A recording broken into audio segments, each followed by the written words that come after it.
Hello, everyone. Welcome back to another episode of English in Advance. I am your host, Jessica, and I am absolutely thrilled to have you here with me today.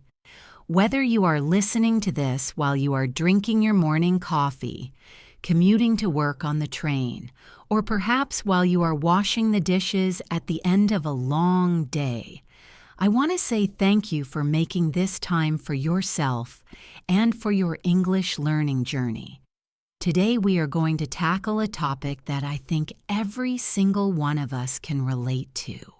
We are going to talk about how to improve your fluency and keep practicing your English listening skills, even when you are having one of those incredibly busy days.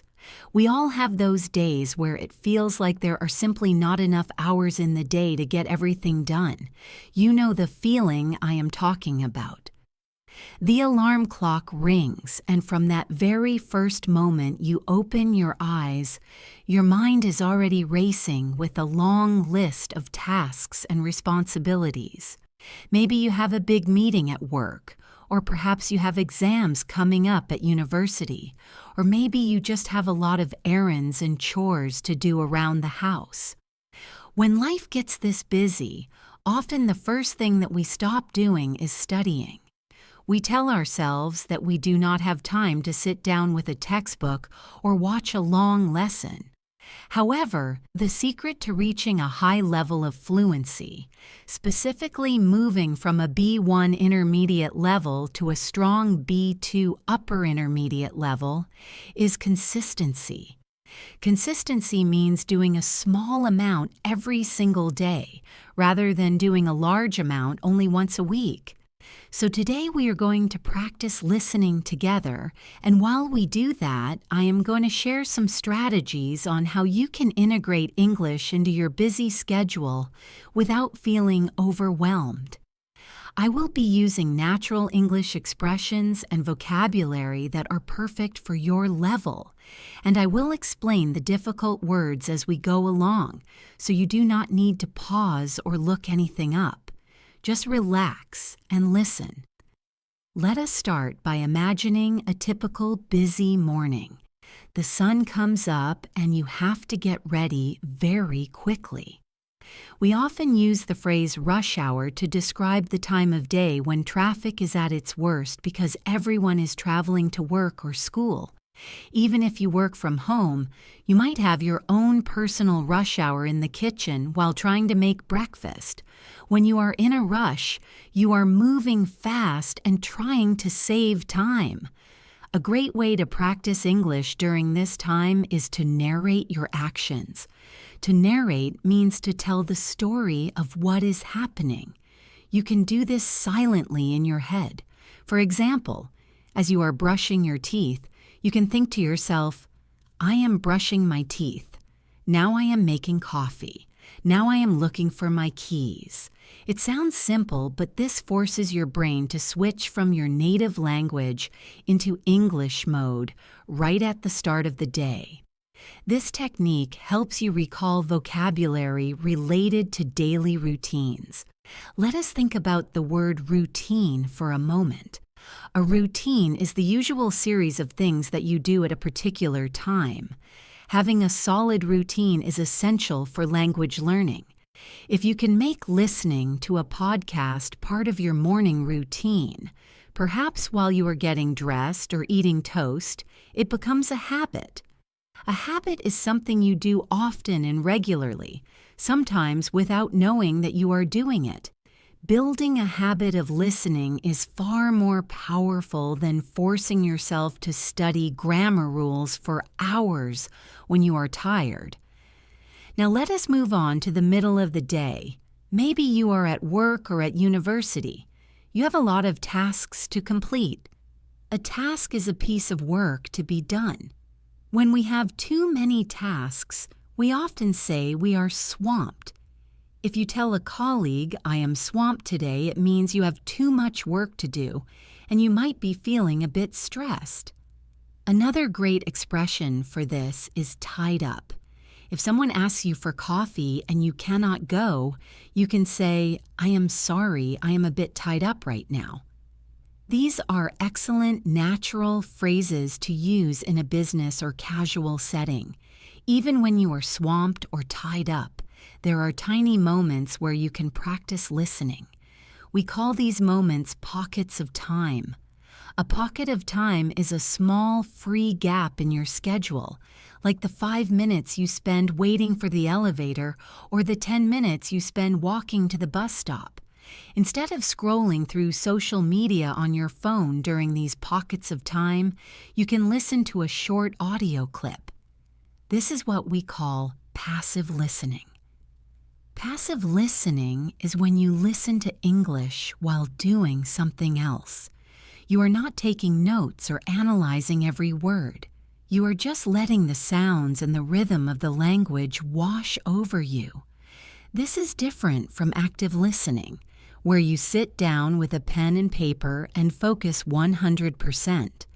Both are important, but on busy days, passive listening is your best friend. It keeps the English language fresh in your mind. Let us discuss the concept of multitasking. Multitasking is the ability to do more than one thing at the same time. Some people are good at it, and some people find it difficult. For English learners, multitasking can be a great tool.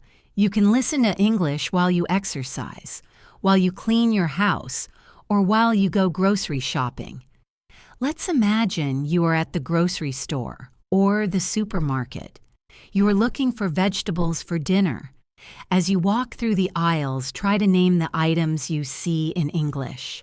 This is a form of vocabulary recall. If you are listening to a podcast while shopping, you are effectively immersing yourself in the language. Immersion is a method of learning a foreign language by being in an environment where that language is spoken. Since we cannot all move to an English-speaking country, we have to create a virtual immersion environment using our headphones. It is about surrounding yourself with the language as much as possible. I want to take a moment to talk about the feeling of being overwhelmed. To be overwhelmed means to feel like you have so much to do or so much to think about that you cannot manage it all. It is a very common feeling when learning a language, especially at the intermediate level. You might feel like there are too many words you do not know, or that native speakers speak too fast. When you feel overwhelmed, it is important to take a step back. To take a step back means to pause and look at the situation calmly. Remind yourself that learning a language is a marathon, not a sprint. A marathon is a very long race, while a sprint is a short, fast race. This idiom means that it takes a long time and endurance to succeed. You cannot rush it. So on your busy days, do not feel guilty if you only listen for 10 minutes. 10 minutes is much better than 0 minutes. It keeps your momentum going. Momentum is the force that keeps an object moving.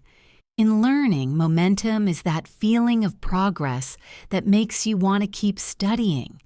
If you stop for a week, you lose momentum, and it becomes harder to start again. Let us practice some specific vocabulary related to work and productivity, as this is often the busiest part of our lives. You might have a deadline coming up. A deadline is the latest time or date by which something should be completed. For example, if your boss says the report is due on Friday, then Friday is your deadline. Meeting a deadline can be stressful. To cope with this stress, you might need to prioritize. To prioritize means to treat something as more important than other things. You have to decide which tasks are urgent and which ones can wait. A good phrasal verb to use here is put off. If you put something off, you decide to do it later. For example, I am going to put off answering my emails until tomorrow because I have to finish this report today. However, be careful not to procrastinate. Procrastination is the action of delaying or postponing something. usually because you do not want to do it. We all procrastinate sometimes, but it usually leads to more stress later. Another common situation on a busy day is attending meetings.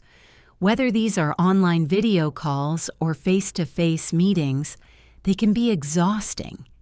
If you are listening to English speakers in a meeting, you might hear phrases like, "Let us touch base."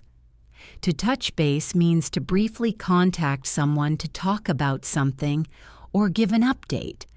You might also hear, "Let us wrap up." To wrap up means to finish something. At the end of a meeting, the leader might say, "Okay, everyone, let us wrap up this meeting so we can get back to work." These are small professional phrases that you can learn simply by listening to business English podcasts during your commute. Speaking of the commute, let's talk about travel. Whether you drive, take the bus, or ride a train, the time you spend traveling is often wasted time. We call this dead time. But for an English learner, dead time is golden time. It is the perfect opportunity to focus on audio. If you are driving, you obviously cannot read, so listening is your only option. Try shadowing while you drive. Shadowing is a technique where you listen to a sentence and then repeat it immediately, trying to copy the speaker's speed and intonation exactly. It feels a bit strange at first, especially if other drivers see you talking to yourself. But it is incredibly effective for improving your pronunciation and fluency. Now let us transition to the evening. You have finished your work or your studies, and you are finally home. You are probably tired. We often use the phrasal verb burn out to describe this. To burn out means to become extremely tired or sick because of working too hard over a long period. You want to avoid burning out, so in the evening, your English practice should be relaxing. You do not want to do difficult grammar exercises when your brain is tired. Instead, you want to wind down. To wind down means to relax after a period of excitement or worry. You might wind down by watching a movie in English or listening to a story. Storytelling is a fantastic way to learn because our brains are naturally designed to remember stories. When you listen to a story, you are learning context. Context is the situation in which a word is used. Learning vocabulary in context is much easier than memorizing a list of words. For example, if I tell you the word cozy, you might forget it. But if I tell you a story about sitting by a warm fire with a soft blanket and a cup of hot chocolate while it is snowing outside, you will understand and remember that cozy means comfortable, warm, and pleasant.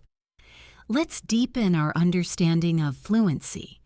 Many students ask me, "Jessica, how do I become fluent?" Fluency does not mean knowing every single word in the English language. Even native speakers do not know every word. Fluency is the ability to express yourself easily and articulately without too much hesitation. It flows like water. To achieve this, you need to be comfortable with making mistakes. On busy days, you might not have time to correct every mistake, and that is okay. The goal is communication, not perfection. When you are listening to this podcast, focus on the flow of the sentences. Notice how words link together. We call this connected speech. In English, we rarely pronounce every word separately like a robot. We blend sounds. For instance, instead of saying want to, we often say wanna. Instead of saying going to, we say gonna. Listening for these connections will help you understand native speakers much better, especially when they are speaking fast. I want to give you a little challenge for your next busy day. I want you to try to find 3 small opportunities to listen to English. They do not have to be long. 5 minutes in the morning, 5 minutes at lunch, and 5 minutes before bed. That is 15 minutes of listening practice. If you do that every day for a month, that is over 7 hours of listening practice. It adds up quickly. To add up means to increase in amount over time. Small actions add up to big results. Think of it like saving money. If you save $1 a day, it does not seem like much, but over a year, you have hundreds of dollars. Language learning is exactly the same. It is an investment in your future. Let's talk a bit about the mindset required for this. Mindset is a set of beliefs or a way of thinking that determines one's behavior. You need a growth mindset. This means you believe that your abilities can be developed through dedication and hard work. When you have a busy day, a fixed mindset would say, "I am too busy, I cannot learn today." A growth mindset says, "I am busy, but I can still listen for 5 minutes while I wait for the bus." Changing your mindset changes your results. It is also important to be kind to yourself. If you miss a day, do not beat yourself up. To beat yourself up is an idiom that means to blame or criticize yourself in an unhappy way. If you miss a day, just start again the next day. The journey to fluency is not a straight line. There are ups and downs. As we continue listening, let's explore the topic of leisure time. Leisure time is free time when you are not working or occupied. Even on busy days, we usually have a little bit of leisure time. How you spend this time matters. If you enjoy cooking, try watching a recipe video in English. If you enjoy sports, watch the highlights of a game with English commentary. By connecting English to your hobbies and interests, you make learning fun. When something is fun, it does not feel like work. It feels like play. This is crucial because when we are stressed from a busy day, we want to avoid more work. By making English enjoyable, you are more likely to do it. I also want to touch upon the importance of sleep. It might seem unrelated to English learning, but sleep is when your brain processes and stores new information. If you listen to English right before you go to sleep, your brain will continue to work on it while you rest. Some studies suggest that listening to something gently before bed can help with retention. Retention is the continued possession, use, or control of something. In this case, the ability to keep information in your memory. So listening to a calm, gentle podcast like this one as you are lying in bed can be a very effective study method. Just make sure the content is not too exciting or loud, or it might keep you awake. Let us review some of the key vocabulary we have used today in a natural way. We talked about having a hectic morning during rush hour. We discussed how to manage tasks when you are swamped at work. We learned about prioritizing deadlines and not putting things off. We also talked about finding pockets of time during your commute to do some passive listening or shadowing. And finally, we discussed winding down in the evening to avoid burning out. These words are all high-frequency vocabulary for B1 and B2 learners. High frequency means they are used very often. If you master these words, you will be able to describe your daily life much more accurately. Another aspect of improving listening during busy days is variety. Variety means being different or diverse. Do not just listen to one type of voice. Listen to men, listen to women, listen to different accents. English is a global language.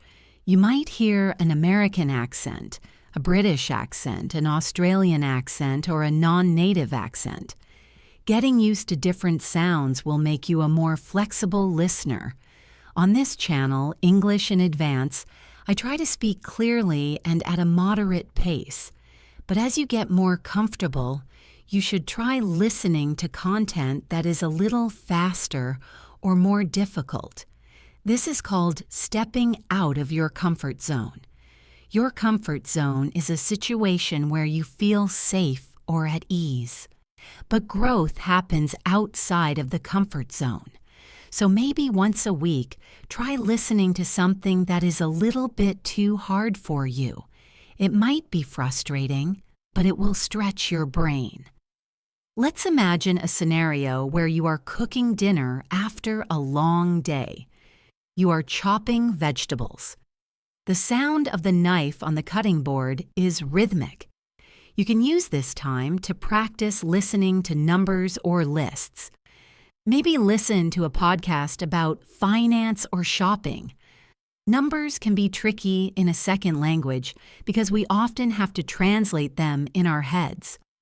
Practicing listening to prices, dates, and times while you are doing something else helps to make that process automatic. When it is automatic, you do not have to think about it. You just understand it. I want you to think about your why. Why are you learning English? Is it for a better job? Is it to travel?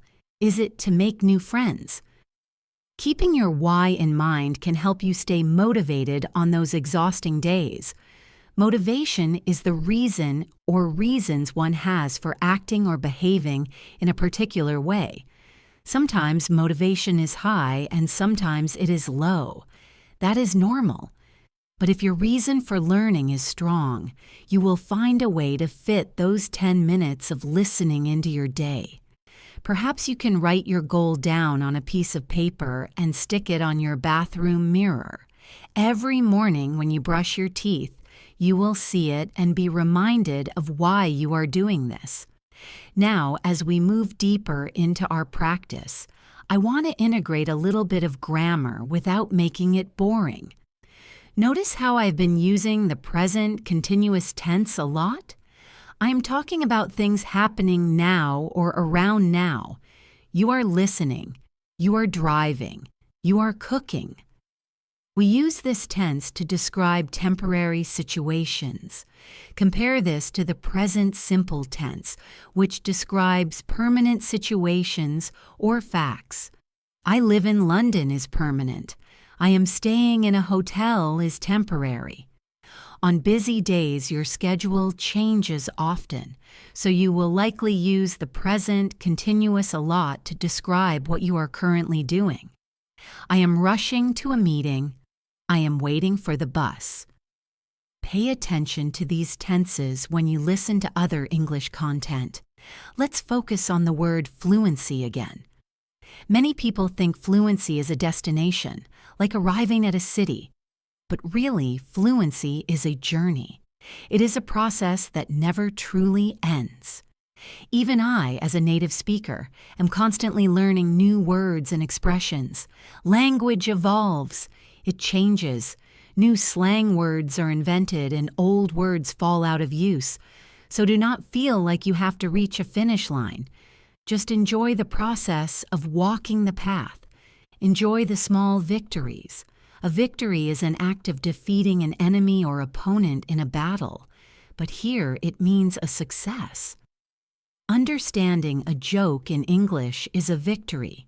Correctly using a new phrasal verb is a victory. Celebrate these moments. I hope that listening to this today has made you feel a little less stressed about your busy schedule. I hope you realize that you do not need hours of free time to improve. You just need to be smart with the time you have. You need to use those in-between moments. You need to turn your dead time into learning time. By doing this, you are integrating English into your life, rather than making it a separate chore. A chore is a routine task, especially a household one, that can be unpleasant or boring. English should not be a chore. It should be a part of who you are. Now, take a deep breath and center yourself because we are going to explore even more strategies and linguistic tools that will help you maintain your fluency without adding extra stress to your life. We have already talked about the morning rush and the evening wind down. But now I want to explore the psychology of learning when your brain feels full. You know that feeling when your head feels heavy and you simply cannot absorb any more information? We often call this brain fog. Brain fog is a condition where you feel confused or cannot think clearly. It usually happens when we are tired or stressed. Interestingly, listening to English in a low-pressure way can actually help clear some of that fog because it forces your brain to switch tracks and focus on something different from your daily worries. So let us look at how we can use the concept of micro-learning to our advantage. Micro-learning involves learning in very small, manageable chunks. Instead of thinking about a whole chapter of a book, you think about one paragraph. Instead of a whole movie, you think about one scene. On a busy day, this is the only sustainable way to learn. Sustainable means able to be maintained at a certain rate or level. If your study routine is not sustainable, you will quit. So let us make your English routine sustainable by focusing on specific small skills. One specific skill that is perfect for busy days is what I call the observation game. This is a mental exercise you can do anywhere, in a queue, on a bus, or waiting for a meeting to start. Look around you and try to describe people or objects in as much detail as possible in your head using English. For example, do not just say, "That man is wearing a suit." Push yourself to be more descriptive. Say to yourself, "That gentleman is wearing a charcoal gray suit with a pinstripe pattern, and he looks rather impatient as he checks his wristwatch." Let's break that down. Charcoal gray is a very dark gray color. Pinstripe is a pattern of very thin lines on cloth. Impatient means annoyed because of a delay. By forcing yourself to find these specific adjectives, you are accessing your passive vocabulary and turning it into active vocabulary. Passive vocabulary consists of words you understand when you hear them, while active vocabulary consists of words you actually use in speech. Most learners have a huge passive vocabulary, but a small active one. The observation game helps bridge that gap without you needing to open a single textbook. It turns the boring moments of waiting into a productive language workshop. Let us discuss the concept of plateaus in language learning. A plateau is a state of little or no change following a period of activity or progress. Visually, imagine climbing a mountain, and then you reach a flat area where you are walking but not going up. This is the B2 plateau. You can communicate, you understand most things, but you feel like you are not getting better. This can be very frustrating, especially when you are busy, because you feel like your limited time is not yielding results. To yield results means to produce a positive outcome. To break through this plateau, you need to change your input. If you always listen to the same type of English, your brain gets lazy. It predicts what is coming next. To wake your brain up, you need novelty. Novelty is the quality of being new, original, or unusual. So on your next busy day, try listening to a topic you know nothing about. If you are a computer programmer, listen to a podcast about gardening. If you are a chef, listen to a podcast about astronomy. You will hear vocabulary that is completely new to you. For gardening, you might hear words like prune, soil, bloom, and harvest. Pruning means trimming a tree or shrub. Soil is the upper layer of earth in which plants grow. Even if you never plan to garden, learning these words stretches your neural pathways. It makes your brain more flexible, which helps your overall fluency. Now, I want to address a very common fear, the fear of sounding foolish. When we are busy and stressed, our emotional resilience is lower. Resilience is the capacity to recover quickly from difficulties. It is toughness. When you are tired, you might be more afraid to speak English because you are afraid of making a grammar mistake. You might think, if I speak now, I will mess up the verb tense. This is called performance anxiety. To combat this, you need to reframe your perspective. To reframe means to look at a situation in a new way. Instead of viewing a conversation as a test, view it as a game of catch. When you play catch with a ball, sometimes you drop the ball. It is not a disaster. You just pick it up and throw it again. Conversation is the same. If you make a mistake or if you cannot find the right word, do not freeze. Use a strategy called circumlocution. Circumlocution is the use of many words where fewer would do, especially in a deliberate attempt to be vague or evasive, or in this case, to explain a word you do not know. For example, if you forget the word for umbrella, do not stop speaking. Say, the thing you hold over your head to keep the rain off. If you forget the word for kitchen, say, the room where we cook food. Native speakers do this too when they forget words. It is a sign of fluency, not failure, because you are keeping the conversation going. Let's integrate some phrasal verbs related to problem solving, as busy days are often full of problems. You might need to figure out a solution. To figure out means to solve a problem or understand someone. You might need to look into a matter. To look into means to investigate. Perhaps you run into an unexpected issue. To run into means to meet or encounter by chance. Or maybe you have to deal with a difficult customer. To deal with means to handle or manage a situation. These phrasal verbs are essential for the B2 level. Let's imagine a scenario. You arrive at work and the internet is down. You cannot do your work. You might say, I am trying to figure out why the connection is lost. I have looked into the router settings, but I cannot see the problem. I ran into a similar issue last week, and I had to deal with tech support for an hour. Notice how natural that sounds? By grouping these phrasal verbs together in a story, they become easier to remember.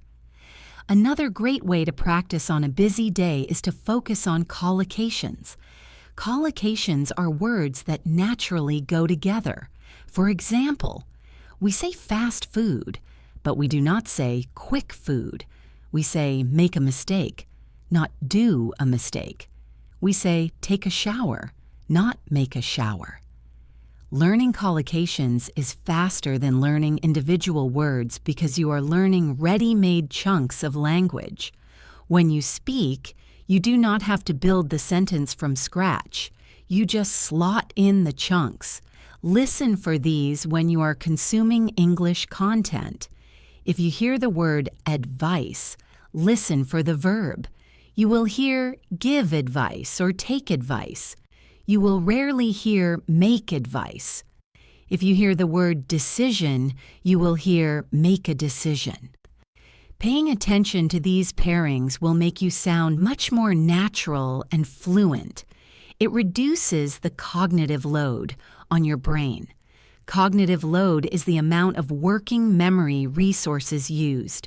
When you know collocations, your brain has to work less hard to produce sentences, which is exactly what you need on a busy day.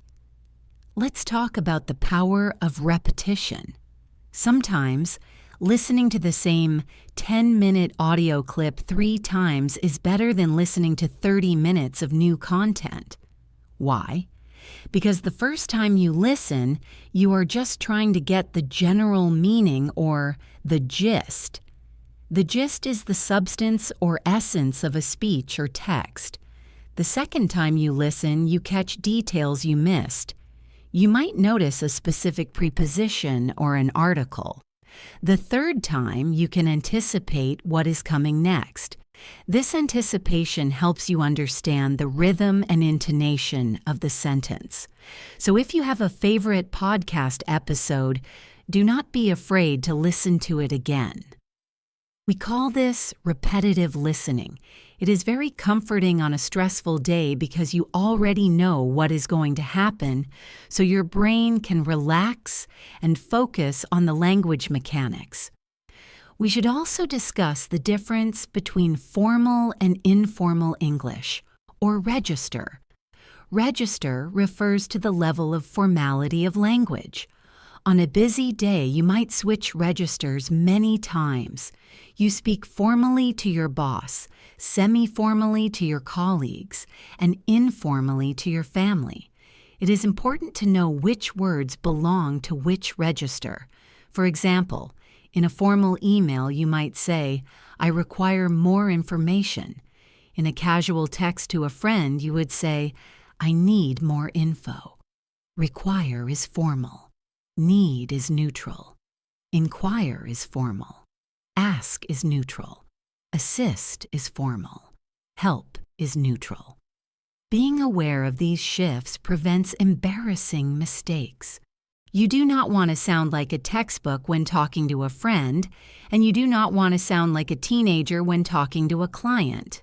Listening to different types of podcasts can help you distinguish these registers. Listen to a news broadcast for formal English, and listen to a conversational interview for informal English. Now, let us bring in some idioms about time, since time is our most precious resource on busy days. We have the phrase, "against the clock." If you are working against the clock, you are working very fast because you have limited time. We also have beat the clock, which means to finish something before time runs out. You might say, "I have to rush to the post office to beat the clock before they close." Another good one is "in the nick of time." This means just in time, at the last possible moment. For instance, "I arrived at the station in the nick of time. The train was just leaving." And finally, call it a day. To call it a day means to decide to stop working, usually because you are tired or you have done enough. "I am exhausted, let's call it a day and go home." Using these idioms makes your English colorful and expressive. It shows that you understand the culture, not just the grammar. Let's delve a bit into pronunciation, specifically intonation. Intonation is the rise and fall of the voice in speaking. It conveys emotion and meaning. In English, we use intonation to show interest, surprise, or doubt. If your voice is flat, you might sound bored or rude, even if your grammar is perfect. On a busy day when you are tired, your voice might naturally become flatter. Try to be conscious of this. Even if you are just saying "thank you" to a cashier, use a rising intonation to sound friendly. "Thank you" sounds much better than a flat "thank you." This is part of soft skills. Soft skills are personal attributes that enable someone to interact effectively and harmoniously with other people. Language is a soft skill. It is about connecting with humans. So even when you are rushing, try to maintain that musicality in your voice. It changes how people react to you. I want to explore the topic of internal monologue. Your internal monologue is the voice inside your head. For most of us, that voice speaks our native language. One of the best ways to improve fluency is to try to switch that voice to English. This is challenging, I know, but try it for just 1 minute. Look at the traffic and think, "That red car is driving too fast. I hope they don't crash. The sky is getting dark. It looks like rain." If you can do this, you are effectively practicing speaking without opening your mouth. This is crucial for busy days because you can do it in a meeting while someone else is talking. Just make sure you are still listening. or while you are in the bathroom, or while you are waiting for your coffee to brew. It eliminates the translation step. Translation is slow. Direct thought is fast. When you translate, you hear the English, translate it to your language, formulate a reply, translate it back to English, and then speak. That takes time. When you think in English, you hear English and you speak English. The gap disappears.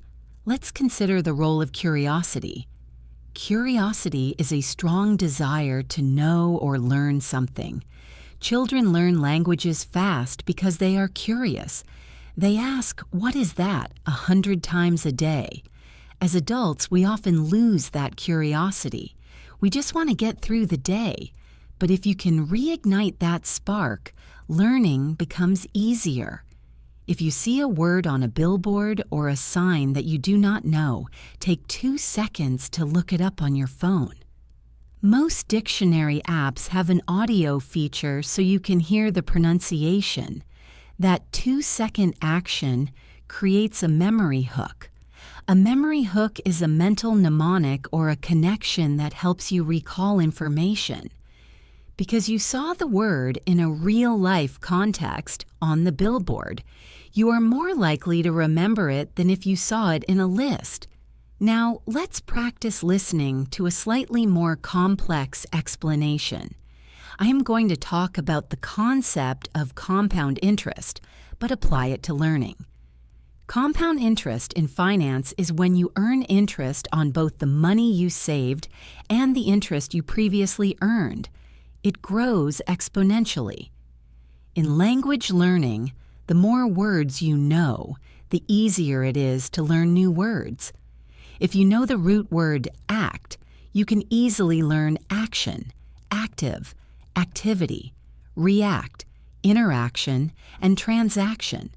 You do not have to learn them as 6 separate words. You learn them as a family. This is why the beginning of learning a language is the hardest part. You are building the foundation. But at the B1 and B2 levels, you have the foundation. Now you are building the skyscraper. It goes up faster. So have faith in the process. Faith means complete trust or confidence in someone or something. Have faith that your brain is connecting these dots even when you do not feel it. I also want to suggest a technique called summarization. At the end of your busy day, perhaps when you are brushing your teeth or lying in bed, try to summarize your day in English in 3 sentences. Just 3. Today was incredibly hectic because we had a surprise audit at work. I felt stressed, but I managed to finish all my paperwork in time. I am looking forward to sleeping now. That is it. That simple exercise forces you to use the past tense, connectors like because and but, and vocabulary related to your emotions. It is a fantastic way to close the cognitive loop of the day. A loop is a structure, series, or process, the end of which is connected to the beginning. Closing the loop means finishing the process. Let's discuss the importance of connectors, or linking words. These are the glue that holds your sentences together. Words like however, therefore, furthermore, meanwhile, and consequently. Using these words instantly elevates your English from a basic level to an intermediate or advanced level. Instead of saying, "I was busy, I did not study," you can say, "I was extremely busy. Consequently, I did not have time to study." It sounds much more sophisticated.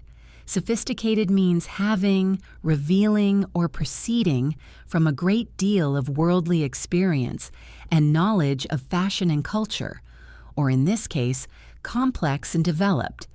Try to pick 1 linking word a day and use it. Maybe today is nevertheless day. It was raining, nevertheless we went for a walk. Let us take a moment to talk about active listening versus listening for detail. Sometimes on a busy day, you miss things. That is okay. You do not need to understand 100% of what you hear to learn. In fact, if you understand 100%, the material is probably too easy for you. You should aim for material where you understand about 70% to 80%. This is called comprehensible input. It is a theory developed by the linguist Stephen Krashen. He argues that we acquire language when we understand messages that are slightly above our current level. So if you are listening to this podcast and there are a few words you do not catch, do not panic. That is actually a good sign. It means you are in the growth zone. The growth zone is outside the comfort zone. It is where change happens. Let's do a quick visualization exercise. Close your eyes for a second if it is safe to do so. Imagine yourself 6 months from now. Imagine you have listened to 10 minutes of English every day for those 6 months. Imagine yourself in a meeting or at a party, speaking English effortlessly. You are not searching for words. You are smiling. You feel confident. Hold that image in your mind. Visualization is a powerful tool used by athletes to improve performance. It primes your brain for success. It reminds you of the destination when the journey feels long and tiring. We should also talk about the physical aspect of speaking. English requires different mouth muscles than your native language. Sometimes your mouth might actually feel tired after speaking English for a while. This is normal. You are training muscles just like at the gym. To warm up, you can do some tongue twisters. Tongue twisters are sequences of words or sounds, typically of an alliterative kind, that are difficult to pronounce quickly and correctly. A famous one is, "She sells seashells by the seashore." Try saying that 5 times fast while you are waiting for your computer to boot up. It wakes up your mouth and gets your articulation ready. Articulation is the action of putting into words an idea or feeling of a specified type. Good articulation means speaking clearly so that every sound is heard. As we continue, I want to address the influence of culture on language. Language is not just code, it is culture. When you learn English, you are also learning about how English-speaking cultures view the world. For example, English speakers value politeness and often use modal verbs to soften requests. Instead of saying, "Give me the salt," which is imperative and direct, we say, "Could you pass the salt?" or "Would you mind passing the salt?" Could and would are modal verbs. On a busy day when we are stressed, we tend to be more direct, which can sometimes sound rude in English. So it is even more important to remember your modals when you are in a rush. "Can you help me?" is good.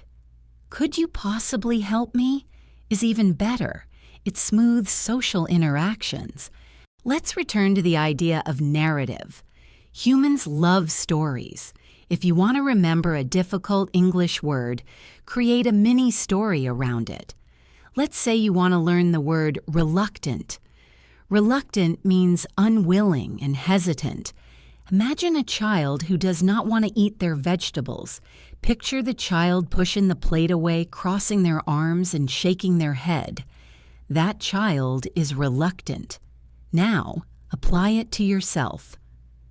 I was reluctant to get out of bed this morning because it was so cold. By connecting the word to a vivid image and a personal feeling, you lock it into your long-term memory. We are covering a lot of ground today.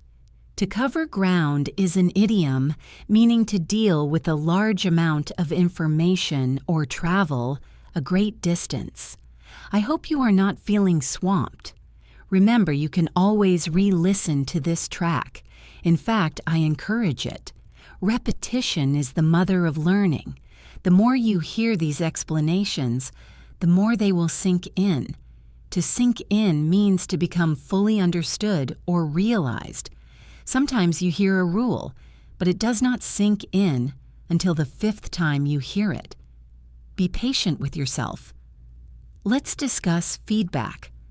How do you get feedback when you are self-studying on a busy day? You can record yourself. Most phones have a voice memo app. Record yourself speaking for 1 minute about your day, then listen to it.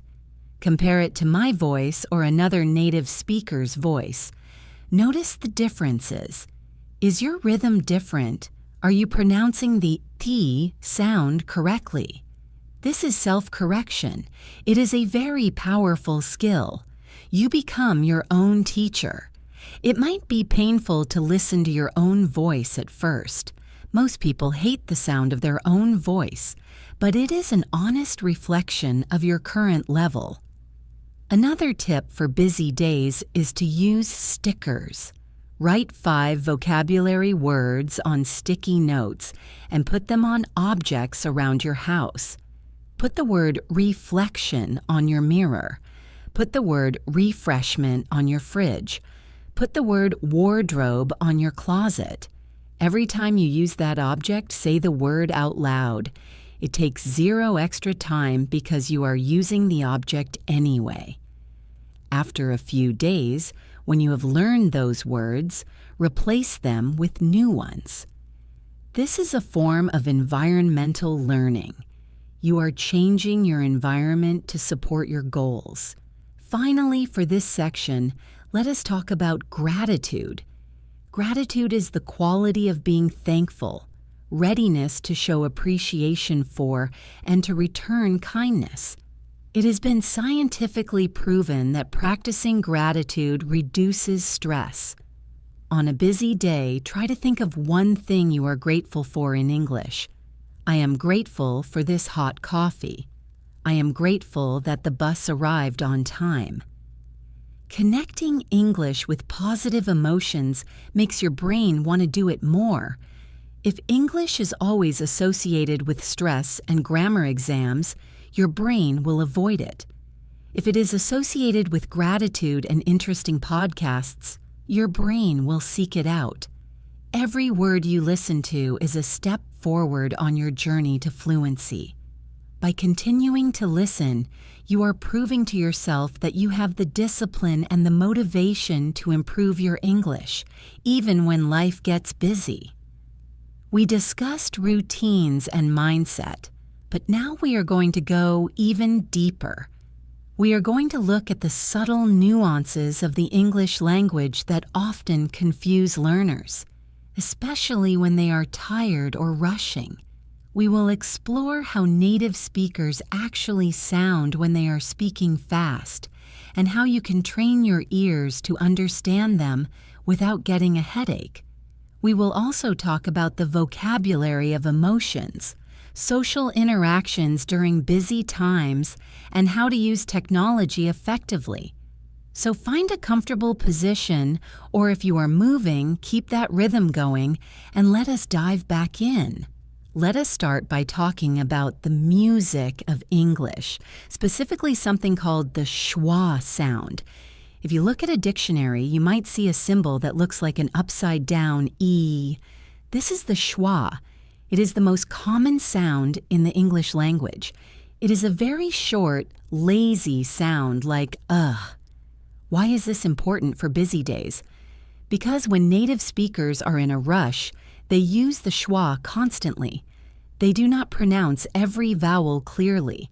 For example, in the word banana, we do not say banana with 3 clear A sounds. We say bunanu. The first and last A become the lazy schwa sound. In the word computer, we do not say computer. We say computer. The O becomes a schwa.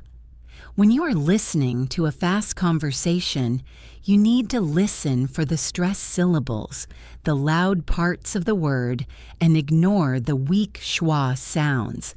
If you try to hear every single letter, you will get lost. This is called stress-timed rhythm. English is a stress-timed language, which means the rhythm comes from the stressed syllables, not the number of syllables. This is different from languages like Spanish or French, which are syllable-timed. Understanding this rhythm will help you relax your ears. You do not need to catch every tiny sound. You just need to catch the beat of the sentence. Now, let us integrate some grammar into our listening practice, specifically conditional sentences. Conditionals describe the result of something that might happen or might have happened. On busy days, we often use the second conditional to talk about hypothetical situations, things that are not real but we wish were real. The structure is if plus the past simple, followed by would plus the verb. For example, if I had more time, I would study for 2 hours.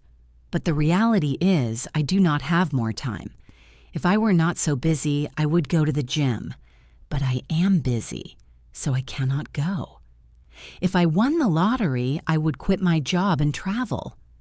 Listening for if and would helps you understand that the speaker is imagining a situation, not describing reality. This is crucial for avoiding misunderstandings. If a colleague says, "I would help you if I could," they are actually saying, "I cannot help you." They are being polite, but the answer is no. Recognizing this structure instantly tells you the true meaning behind the words. Let's shift our focus to the vocabulary of stress relief. We all need to relieve stress. To relieve means to release or stop a feeling of pain or distress. You might hear people talk about letting off steam. Steam is the hot gas from boiling water. If you keep steam in a closed pot, it explodes. Humans are the same. We need to let off steam. This could be by going for a run, screaming into a pillow, or just venting to a friend. To vent means to express strong emotions freely. Thanks for listening. I just needed to vent about my boss. Another great phrase is take a breather. A breather is a short pause for rest. I have been working for 4 hours straight. I need to take a breather. You might also hear recharge your batteries. This metaphor is obvious. We are like phones, and we need energy. I am going to the countryside this weekend to recharge my batteries. Knowing these phrases allows you to talk about your mental health and your needs with friends or coworkers. We previously mentioned small talk, but let us go deeper into it. Small talk is polite conversation about unimportant or uncontroversial matters, especially at social occasions. In English-speaking cultures, small talk is the lubricant of social interaction. It makes things move smoothly. On a busy day, small talk is often short and fast. The most common question is, "How are you?" or "How is it going?" When you are busy, you might answer, "Busy but good," or "Hanging in there."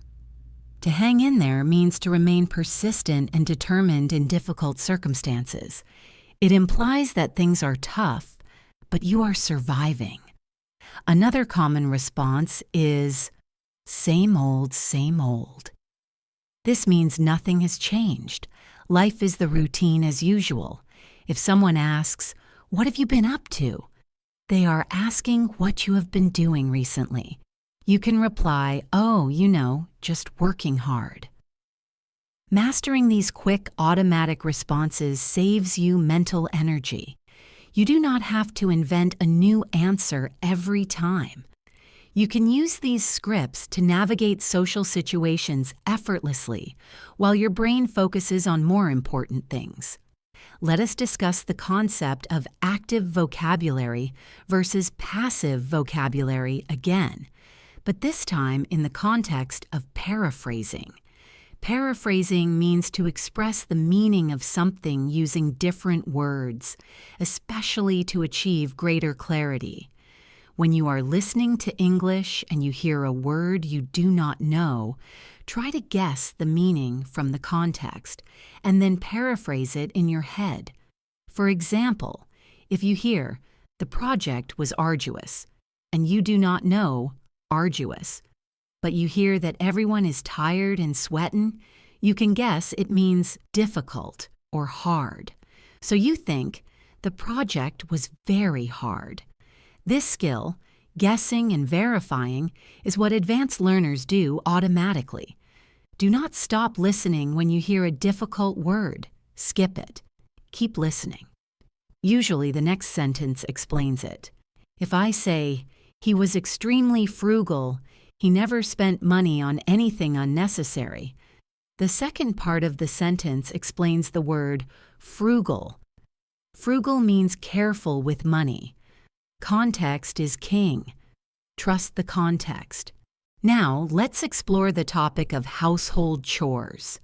Since we are talking about busy days, chores are a big part of that. Chores are routine tasks, especially household ones.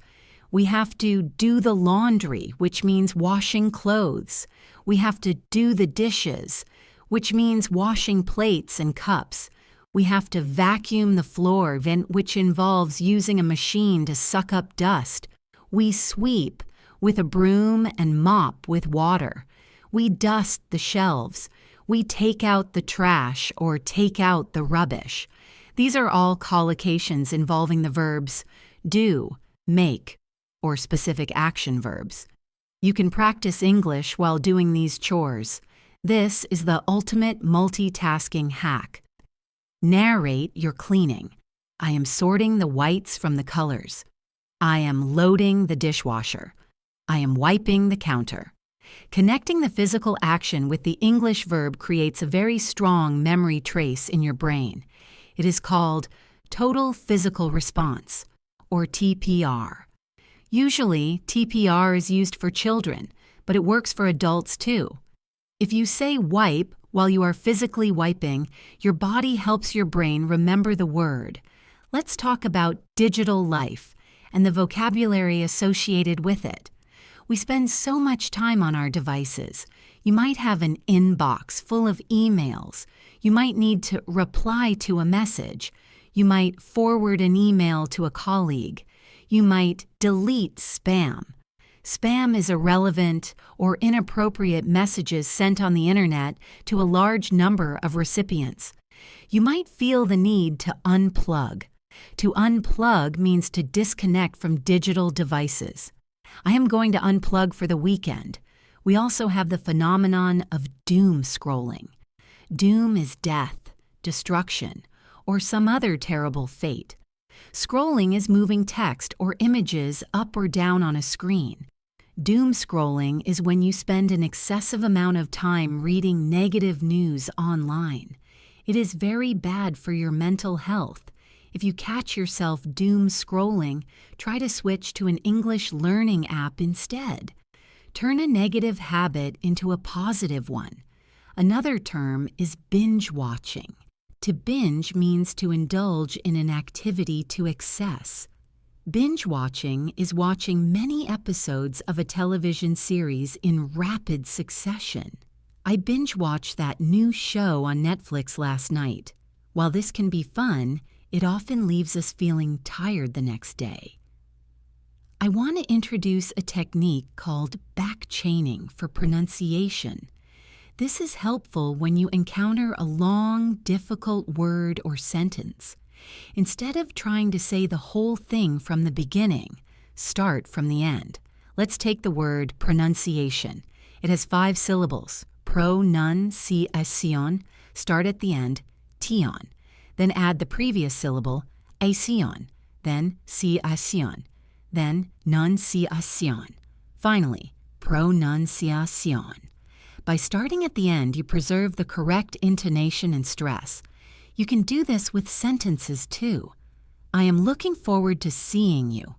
Start with you, seeing you. Forward to seeing you. Looking forward to seeing you. I am looking forward to seeing you. This breaks the difficulty down and helps your tongue get used to the movements. Try this the next time you stumble over a long phrase. To stumble means to trip or momentarily lose one's balance. Verbally, it means to make a mistake or pause. Let us touch upon the subject of transitions. Transitions are changes from one state or condition to another. On a busy day, you are constantly transitioning. You transition from sleep to wakefulness, from home to work, from meeting to meeting. These transition points are often where we lose time or get stressed. In English, we use words like meanwhile with subsequently, afterwards, and eventually to mark these transitions in stories. I woke up late. Subsequently, I missed the bus. I was working on the report. Meanwhile, my boss was calling me. Listening for these words helps you follow the sequence of events. Sequence means a particular order in which related events, movements, or things follow each other. If you understand the sequence, you understand the story. Now let's talk about polite refusals. When you are busy, you have to say no to people. But in English, simply saying no can be seen as very rude or aggressive. We usually soften it. I am afraid I cannot. I would love to, but I am swamped. Maybe another time? I do not think I can make it. I am afraid. Here does not mean I am scared. It is a polite way of introducing bad news or a refusal. I am afraid we are out of stock. I am afraid I have a prior engagement. A prior engagement means a plan you made before. Learning these soft refusals is essential for professional survival. It protects your relationships while protecting your time. It is a balance. Balance is an even distribution of weight, enabling someone or something to remain upright and steady. Work-life balance is the ideal situation where you have enough time for work and enough time for yourself. Let us integrate some vocabulary about food and eating on the go. When we are busy, we often grab a bite. To grab a bite means to get some food quickly. Let's grab a bite before the movie. We might get takeout or takeaway. This is food prepared in a restaurant that is eaten elsewhere. We might eat leftovers. Leftovers are food remaining from a previous meal. I am having leftover pizza for lunch. Sometimes we skip a meal, which means we do not eat it. I was so busy I skipped breakfast. This is not healthy, but it happens. We might snack throughout the day. A snack is a small amount of food eaten between meals. I am snacking on almonds. Listening to food vocabulary is always useful because everybody eats, and it is a common topic of conversation. If you are in a foreign country, ordering food is one of the first things you need to do. I want to discuss the concept of immersion again, but specifically micro-immersion. You do not need to live in London to be immersed. Change the language settings on your phone to English. This is a bold move. Bold means showing an ability to take risks, confident and courageous. Suddenly, your settings are settings. Your calendar is calendar. Well, that is the same. But your notes might be memos, and your flashlight might be torch, if you choose UK English. Every time you look at your phone, which is probably 50 times a day, you see English. It forces your brain to operate in the language. It might be annoying for the first 2 days, but after that, you will not even notice it. You will just accept it. That is fluency. Acceptance. Let us practice listening to numbers and dates again, as this is often a weak point. Years are usually pronounced as 2 separate numbers. 1995 is 1995. 2020 is 2020. However, from 2000 to 2009, we often say 2000 and so 2005 is 2005. Phone numbers are usually read digit by digit, 555-0199. In the UK, they might say 99 instead of 99. Listening to these patterns is important. If you are taking a message for your boss, you need to get the number right. Practice writing down numbers when you hear them in podcasts. It is a great drill. A drill is an instruction or training in military exercises, or in this case, a repetitive practice exercise. Let's delve into the idea of accents a bit more. There is no correct accent. There is received pronunciation, RP in the UK, often called the Queen's English, and there is General American. But there are also Scottish, Irish, Welsh, Australian, South African, Indian, Singaporean, and Caribbean accents, among many others. And then there are the billions of non-native speakers who have their own unique accents. On a busy day, you might encounter any of these. Do not be afraid of accents. If you do not understand someone, do not panic. Ask for clarification. Could you repeat that, please? Sorry, I didn't catch that. Could you speak a little slower? These are perfectly acceptable requests. In fact, they show that you are interested in understanding. Native speakers ask each other to repeat things all the time, especially on bad phone connections or in noisy rooms. It is not a sign of weakness. Now I want to talk about the learning plateau again from a different angle. Sometimes you need a break. A break is a pause in work or during an activity or event.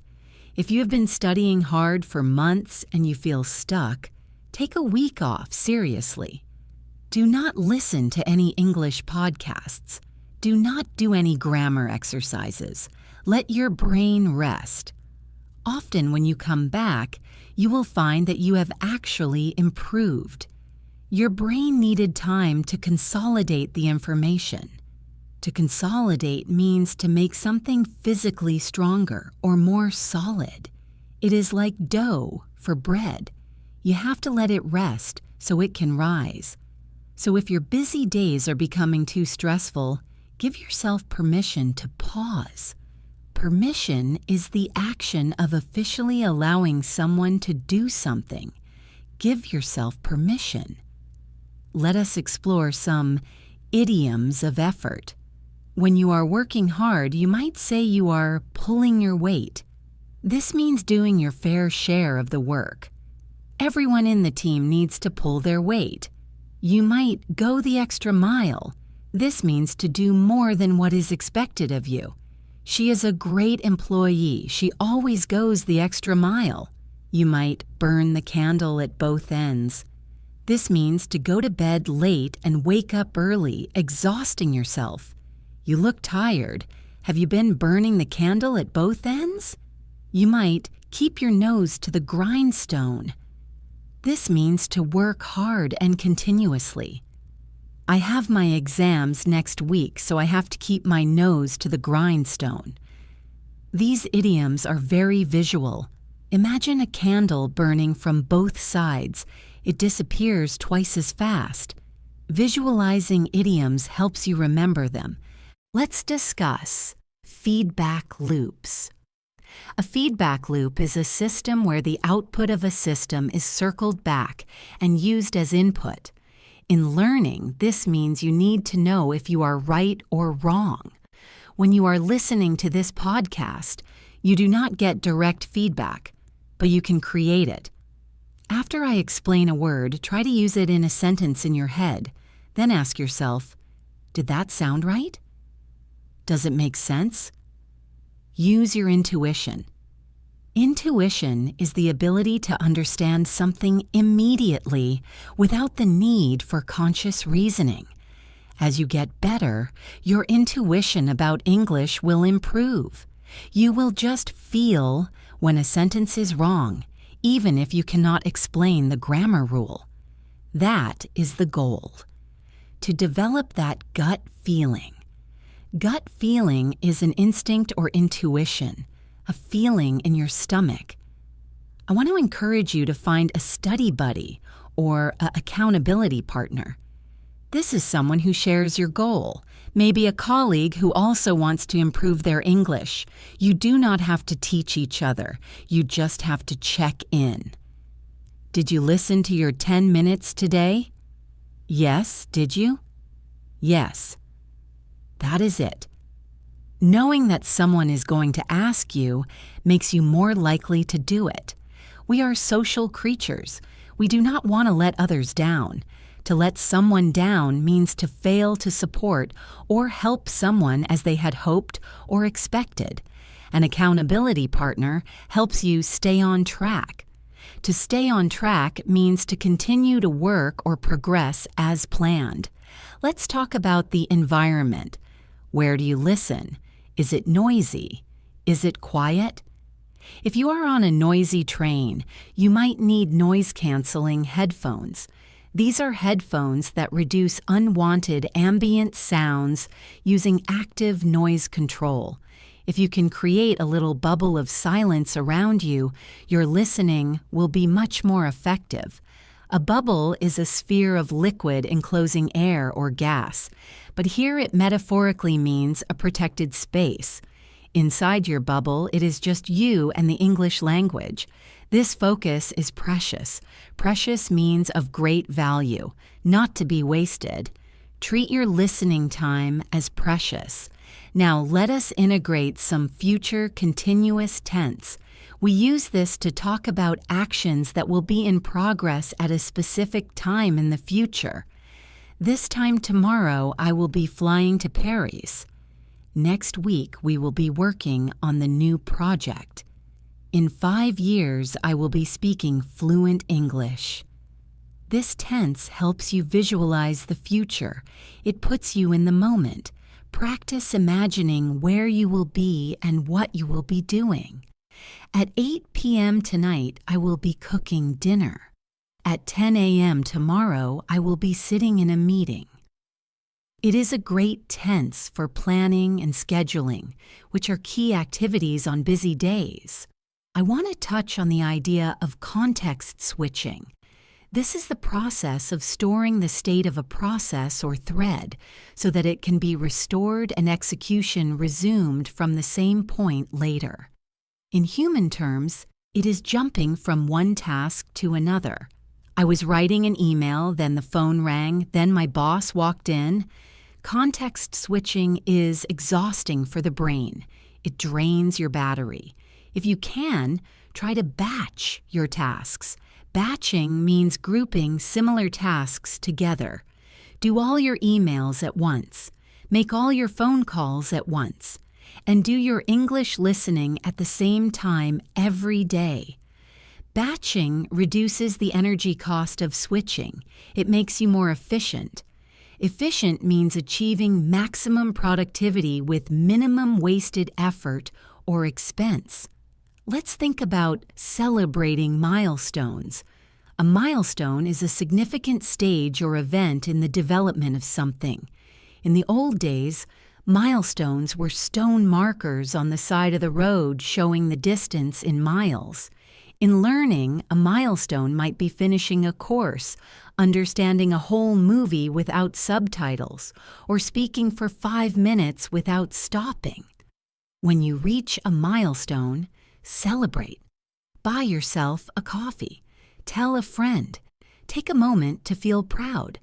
Pride is a feeling of deep pleasure or satisfaction derived from one's own achievements. You deserve to feel proud. You are doing something difficult. You are rewiring your brain. We should also discuss the concept of shadowing again, but with a variation. Try delayed shadowing. Instead of repeating immediately, wait for the speaker to finish the whole sentence. Pause the audio and then try to say the whole sentence from memory. This tests your working memory. Working memory is the part of short-term memory that is concerned with immediate conscious perceptual and linguistic processing. If you can hold a long sentence in your head and repeat it, your working memory is getting stronger. This will help you in conversations because you will be able to remember what the other person said while you are thinking of your answer. It gives you more processing time. Let's look at some vocabulary for uncertainty. On busy days, things are often uncertain. We use words like tentative. We have a tentative agreement. This means it is not fully fixed. It might change. We use up in the air. The plans for the holiday are still up in the air. This means they are undecided. We use play it by ear. To play it by ear means to proceed instinctively according to results and circumstances rather than according to rules or a plan. I do not know what time I will finish work, so let's play it by ear for dinner. These phrases are perfect for managing expectations when you do not have control over your schedule. Managing expectations means communicating so that people know what to expect and are not disappointed. I want to mention the power of simplicity. When you speak, especially when you are busy or stressed, keep it simple. Simple sentences are clear. Subject, verb, object. I need the report. I am going home. Please call me. You do not need to use complex grammar structures to be effective. In fact, in business communication, clarity is often more important than complexity. Complexity is the state or quality of being intricate or complicated. Do not try to impress people with big words if you are not sure how to use them. Just communicate your message. If you are understood, you have succeeded. Let's do a quick check-in on your posture. Are you slouching? To slouch means to stand, move, or sit in a lazy, drooping way. If you are sitting at a desk, sit up straight. Pull your shoulders back. Take a deep breath. Your physical posture affects your mental state.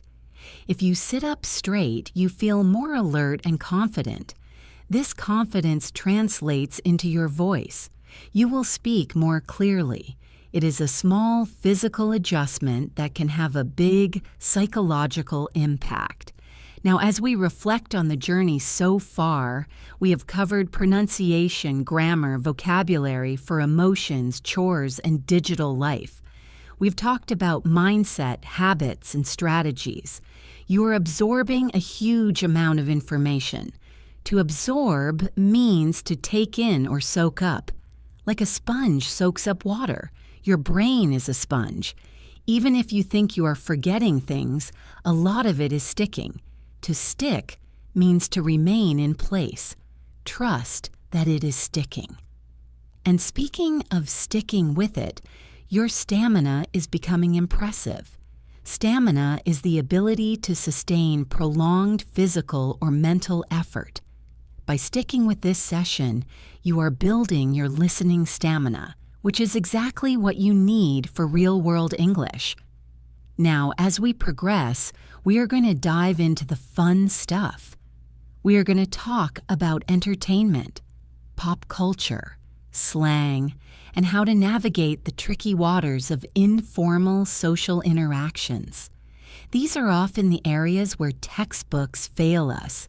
Textbooks teach you how to book a hotel room, but they rarely teach you how to understand a joke in a sitcom or how to chat with someone at a party. So, let us bridge that gap together. Let us start with movies and television series. This is probably the most popular way to learn English outside of the classroom. But how do you do it effectively on a busy day? You do not have time to watch a 2-hour movie. However, you do have time for one scene. This is where the concept of active viewing comes in. Instead of watching a whole episode passively, pick one 5-minute scene. Watch it once with subtitles to understand the meaning. Then turn the subtitles off and watch it again. Listen closely to the intonation. Then try to shadow the characters. We discussed shadowing before, but doing it with actors is even better because they use a lot of emotion. You can mimic their anger, their joy, or their sarcasm.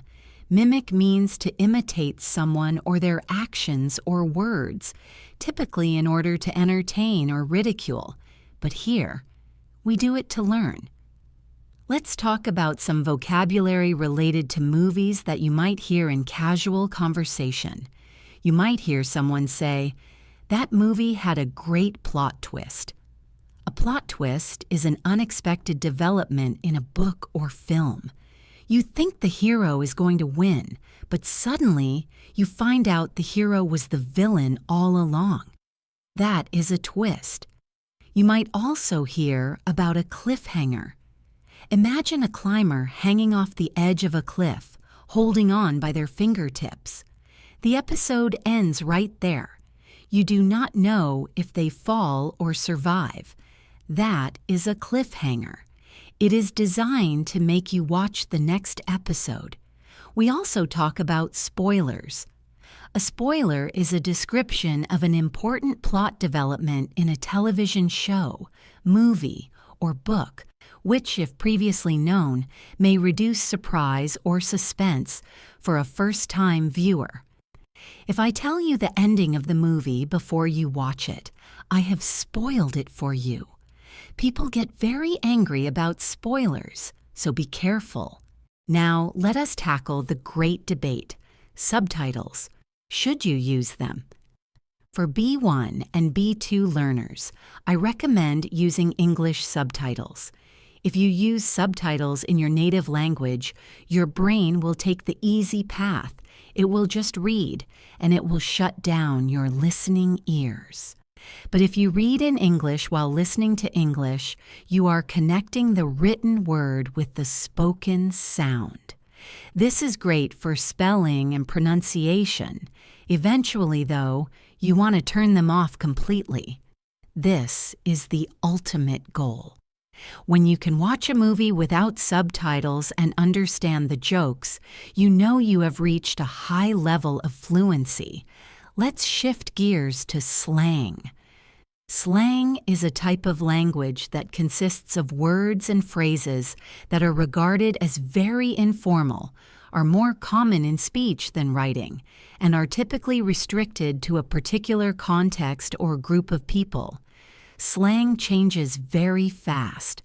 What was cool 10 years ago is now old-fashioned. However, some slang words stick around. For example, chill. Chill can mean to relax. I am just chilling at home. It can also mean calm. He is a very chill guy. You might hear the word awesome. It means extremely good or impressive. That concert was awesome. You might hear bummer.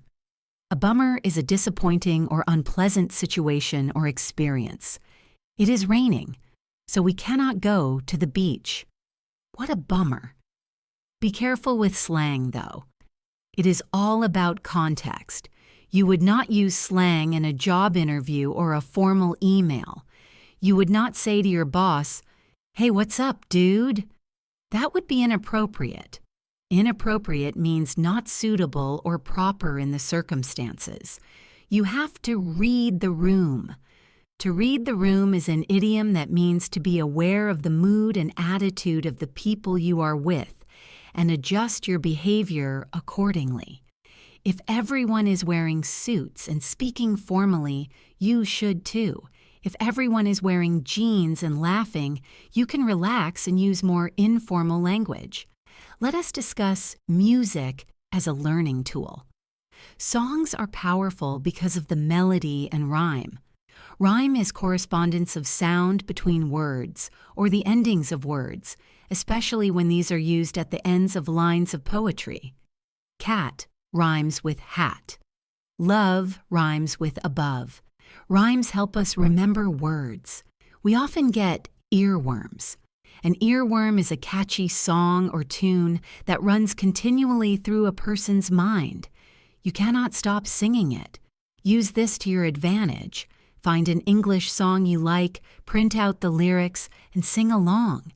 Lyrics are the words of a song. Singing forces you to link words together and keep up with the rhythm. It is great for fluency. You might learn words like chorus, which is the part of the song that is repeated, and verse, which tells the story. Now, I want to touch on a slightly more complex grammar point that often appears in storytelling and gossip. Reported speech. On a busy day, you are often relaying messages. John said he was late. The boss told me to finish the report. When we report what someone else said, we usually shift the tense back. If John says, "I am hungry," present tense, we report it as, "John said he was hungry," past tense. This is called backshifting. It can be tricky to remember when you are speaking fast. Also, remember the difference between say and tell. We say something. We tell someone something. He said that he was busy. He told me that he was busy. You cannot say, "He said me." That is a very common mistake. Just remember, tell takes a person, object. Say does not. Let's integrate some vocabulary about friendship and socializing. You might have a close friend. This is someone you know very well and trust. You might have an acquaintance. An acquaintance is a person one knows slightly, but who is not a close friend. Maybe someone you say hello to at the gym, but you do not know their birthday. You might talk about your circle of friends. This is your group. Sometimes we drift apart. To drift apart means to lose personal contact over time. We used to be best friends in school, but we drifted apart after university. On the other hand, you might hit it off. To hit it off means to be naturally friendly or well-suited, to get along very well immediately. I met Jane yesterday and we really hit it off. We should also talk about personality types. This is a great topic for B2 learners because it allows you to describe people in depth. Are you an introvert or an extrovert? An introvert is a shy, reticent person who enjoys spending time alone. An extrovert is an outgoing, socially confident person. Or maybe you are an ambivert, which is a mix of both. You might describe someone as down to earth. This means they are practical, realistic, and friendly. They are not arrogant. Conversely, someone might be high maintenance. This describes a person who needs a lot of attention, money, or effort to keep them happy. I don't want a high-maintenance boyfriend. I want someone simple. You might say someone is the life of the party. This is the person who is the most energetic and entertaining at a social gathering. Let's move to the topic of travel. Specifically the stressful parts of travel, since we are focusing on busy days. Navigating an airport is a test of your listening skills. You have to listen to announcements over a loudspeaker, which are often muffled. Muffled means not loud because of being obstructed in some way. Unclear. You might hear, "This is the final boarding call for flight BA123. Boarding call is the announcement telling passengers to get on the plane. You might have a layover. A layover is a period of waiting between flights. I have a 4-hour layover in Dubai. You have to go through customs and immigration. These officers will ask you rapid-fire questions. What is the purpose of your visit? Business or pleasure? How long are you staying? Practicing these answers in your head before you travel can save you a lot of anxiety. Anxiety is a feeling of worry, nervousness, or unease. Now let us discuss how to express opinions politely. In English culture, especially British culture, we often avoid direct confrontation. Instead of saying, "You are wrong," which is very blunt, we use softer phrases. Blunt means uncompromisingly forthright, direct, and without unnecessary politeness. To be less blunt, you can say, "I see your point, but I have a different perspective." "I am not sure I agree with that." "That is an interesting idea, but have you considered?" "I beg to differ." These phrases allow you to disagree without being rude. It keeps the conversation constructive. Constructive means serving a useful purpose, tending to build up. I want to introduce the concept of false friends. These are words in English that look like words in your native language, but have a different meaning. These are dangerous. For example, in many Latin languages, there is a word that looks like sensible, but it means sensitive. In English, sensible means practical and responsible. It is sensible to wear a coat in winter. Sensitive means easily offended or emotional. He is very sensitive. Don't criticize him. Another one is actually. In many languages, a similar word means currently or now. But in English, actually means in fact or really. It is used to correct a misconception. "I thought he was British, but actually he is Australian." Being aware of these false friends will prevent awkward misunderstandings.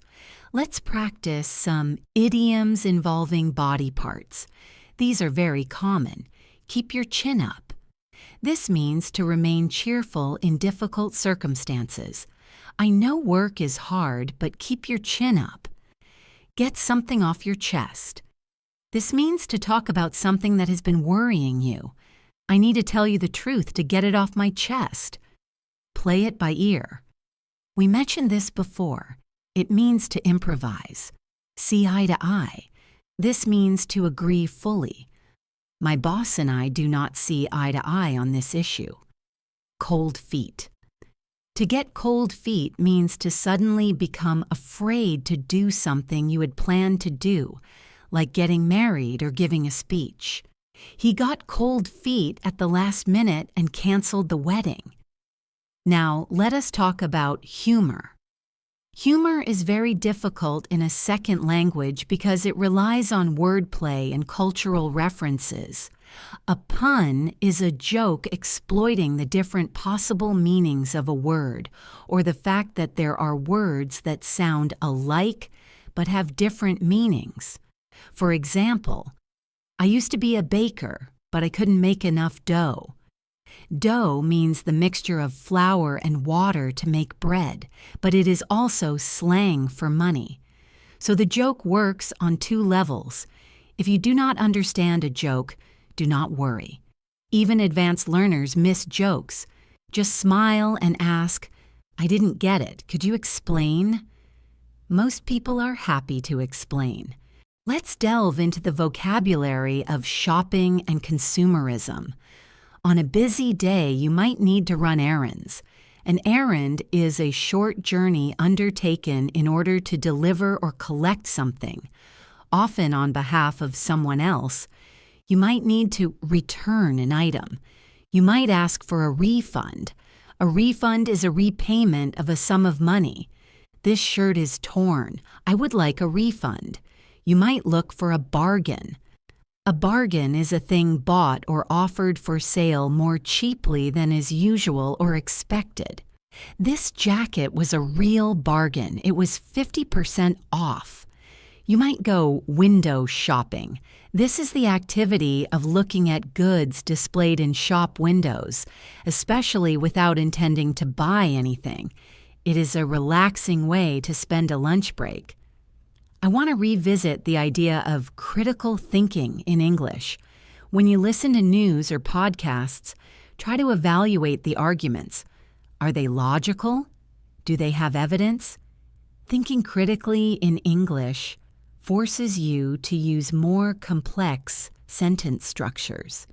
The speaker argues that technology is bad, but I believe that, although there are downsides, the benefits outweigh the costs.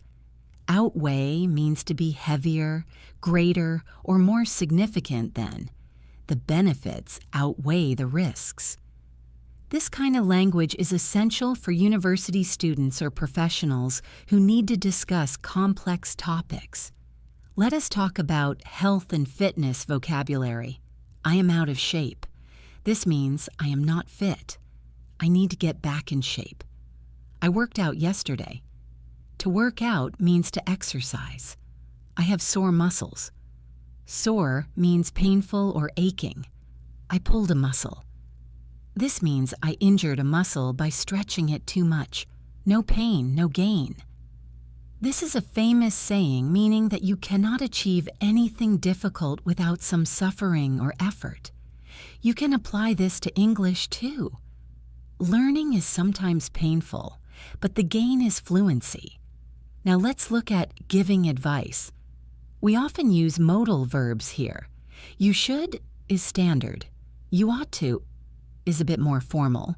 If I were you, I would is the second conditional we discussed. You had better is strong advice implying a negative consequence if you do not do it. You had better leave now or you will miss the train. Why don't you is a soft suggestion. Why don't you try listening to a podcast? Listening to the strength of the advice is important. You do not want to ignore a strong warning, and you do not want to take a gentle suggestion as an order. Let's consider the environment of cafes and coffee shops. This is a global culture now. You order a latte, cappuccino, or espresso. You might ask for skim milk, milk with no fat, or oat milk. You might want it to go, American, or takeaway, British. The barista is the person making the coffee. You might leave a tip. A tip is a sum of money given to someone as a reward for their service. The atmosphere in a cafe is often described as bustling, busy and noisy, or cozy, warm and comfortable. Listening to the background noise in a cafe podcast can help you prepare for the real thing. I want to talk about empathy. Empathy is the ability to understand and share the feelings of another. When you are listening to someone tell a sad story, you use specific phrases to show empathy. I am so sorry to hear that. That must be really hard for you. I can imagine how you feel. What a pity. That sucks. Very informal. Showing empathy builds connection. It shows you are listening not just to the words, but to the feelings. Let's discuss proverbs. Proverbs are short, well-known sayings stating a general truth or piece of advice. The early bird catches the worm. This means if you wake up early, you will succeed. Better late than never. This means it is better to do something late than not do it at all. Don't judge a book by its cover. This means don't judge things by appearances. Action speaks louder than words. What you do is more important than what you say. Native speakers use these all the time. Knowing them helps you understand the cultural wisdom. Now let's practice visualizing a story. I'm going to tell you a very short story. I want you to make a movie in your head. It was a dark and stormy night. The wind was howling around the old house. Suddenly, there was a loud knock at the door. Sarah froze. She wasn't expecting anyone. Did you see the house? Did you hear the wind? Did you feel Sarah's fear? This visualization anchors the language. Howling is the sound the wind makes. Froze means she stopped moving completely. Expecting means waiting for. I want to touch on prepositions. These are the small words like in, on, at, by. They are a nightmare for learners because there is often no logic.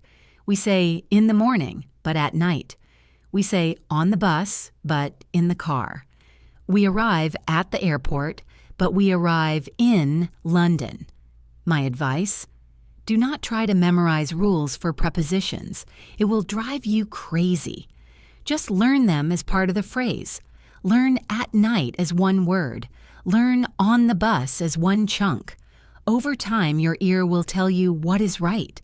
If you say in the bus, it will just sound off. Off here means slightly wrong. Let's talk about conjunctions beyond and but. Although, even though, despite, in spite of. These show contrast. Although it was raining, we went out. Despite the rain, we went out. Notice the grammar difference? Although takes a full sentence, subject plus verb. Despite takes a noun or a gerund, the ing form. Despite being tired, I studied. Mastering despite makes you sound very advanced. It is a power word. We should also mention fillers. Fillers are words we use when we are thinking. Actually, basically. Native speakers use them constantly. Learners often feel bad about using them. Do not feel bad. They give you time to think. Well, let me think. You know what I mean? It's really difficult. Using English fillers instead of fillers from your native language makes you sound more fluent. If you say instead of est, Spanish, or etu, Japanese, you stay in the English zone. Let's discuss making plans. Are you free on Saturday? What are you up to this weekend? Do you want to catch a movie? I can't make it. Let's reschedule. I'll check my calendar. It's a date. Making plans involves negotiating time and place. It requires clear communication. Shall we meet at 7? 7 works for me. Works for me means that is a good time for me. I want to address the imposter syndrome. Imposter syndrome is the persistent inability to believe that one's success is deserved or has been legitimately achieved as a result of one's own efforts or skills. You might feel like a fake English speaker. You might think, I am not really fluent. I am just pretending. Everyone feels this. Even native speakers feel this in new jobs. You are not an imposter. You are a learner. You are legitimate. You have earned every word you know. Stand tall in your knowledge. Let's talk about celebrations. Happy birthday. Congratulations. Good luck. Cheers. Merry Christmas. Happy New Year. Knowing the right thing to say on special occasions is important socially. Many happy returns is another way to say happy birthday. Break a leg means good luck for a performance. Fingers crossed means I hope you have good luck. I will keep my fingers crossed for you. Now let's look at giving directions. Go straight on. Turn left. Take the second right. Go past the church. It is on your left. You can't miss it. Even with GPS, we still need to ask for directions sometimes. Excuse me, is there a bank near here? Could you point me in the right direction? Practice giving directions to your own house in English. It is a good spatial exercise. I want to discuss weather again, but beyond, it is sunny. It is pouring means raining heavily. It is drizzling means light rain. It is overcast means cloudy. It is a heat wave means a period of very hot weather. It is freezing means very cold. The wind is picking up means the wind is getting stronger. The weather is the #1 topic of small talk in the UK. If you can complain about the weather, you are halfway to being British. Let's talk about apologies. I am sorry. I apologize. My bad. Informal. Please forgive me. I didn't mean to. It was an accident. Knowing how to apologize sincerely can save relationships. I am sorry for being late is better than just arriving late. I am sorry for the inconvenience. Inconvenience is trouble or difficulty caused to one's personal requirements or comfort. Finally, for this section, let us talk about reflection. Reflection is serious thought or consideration. Take a minute at the end of the week to reflect on what you learned. What went well? What was difficult? What do you want to change next week? This meta-learning, learning about how you learn, is very powerful. It makes you the captain of your own ship. You are now armed with vocabulary for movies, slang, arguments, travel, and emotions. You are building a toolkit for every situation. The view from the top is beautiful, and you should be incredibly proud of yourself. If you are listening to this right now, you have journeyed through thousands of words, dozens of topics, and countless new expressions. In this final phase of our session, we are going to take everything we have discussed, the busy schedules, the quick tips, the vocabulary, and we are going to synthesize it into a long-term strategy for mastery. We will look at how to handle high-level professional situations, how to understand the deepest nuances of the language, and how to ensure that your English skills do not just stay the same, but continue to grow for the rest of your life. We are crossing the finish line together, so let us make these final minutes count. Let us begin by discussing the concept of nuance. Nuance is a subtle difference in or shade of meaning, expression, or sound. At the beginner level, things are black and white, good or bad, happy or sad. But at the B2 and C1 levels, the world becomes gray. For example, instead of saying, "I dislike it," a native speaker might say, "It is not really my cup of tea." This is a nuance. It means I don't like it, but it is softer, more polite, and less direct. Or they might say, "I am not entirely convinced." This means I disagree, but it leaves the door open for discussion. Understanding nuance is essential for business and relationships. It prevents you from sounding aggressive. On a busy day, you might miss these nuances if you are not careful. So my advice is to listen not just to what people say, but how they say it. Are they hesitating?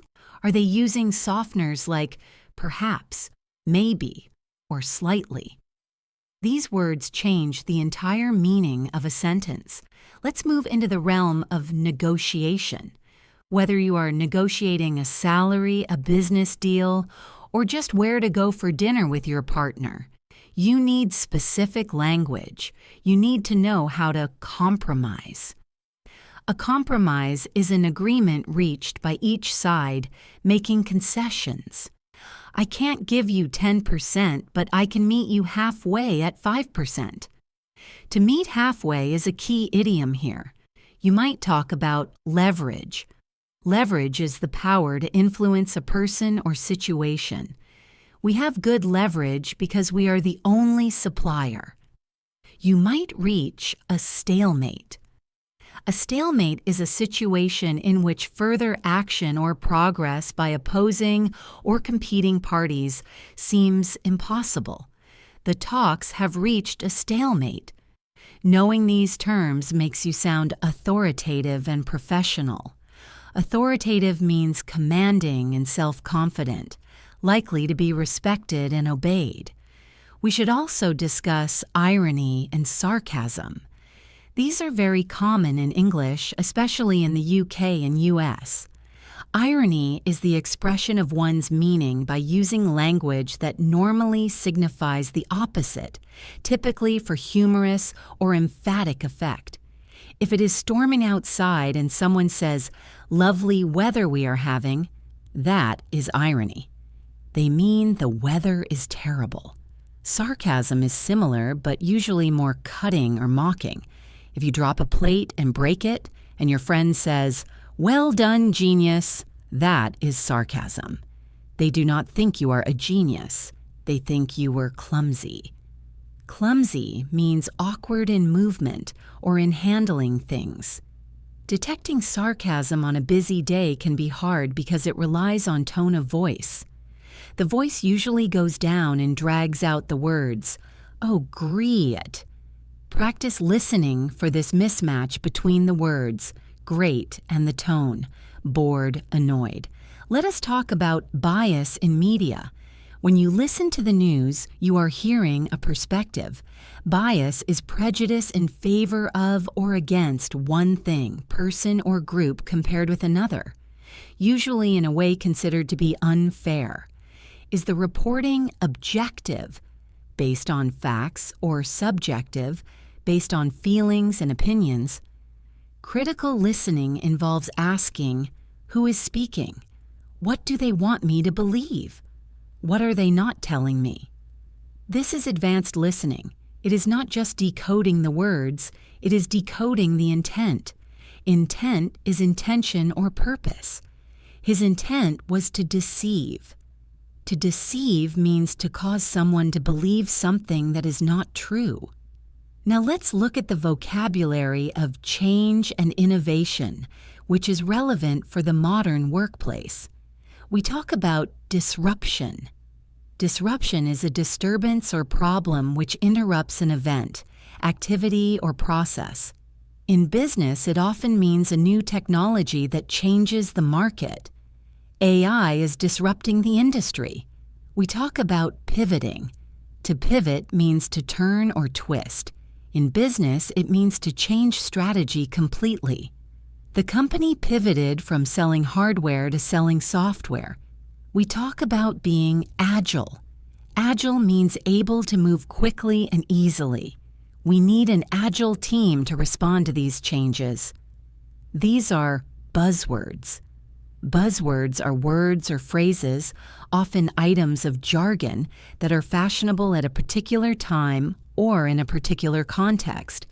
While some people hate buzzwords, they are necessary to understand if you want to participate in corporate meetings. I want to revisit the idea of autonomy in learning. Autonomy is the right or condition of self-government, freedom from external control or influence. You are now an autonomous learner. You do not need a teacher to tell you what to learn.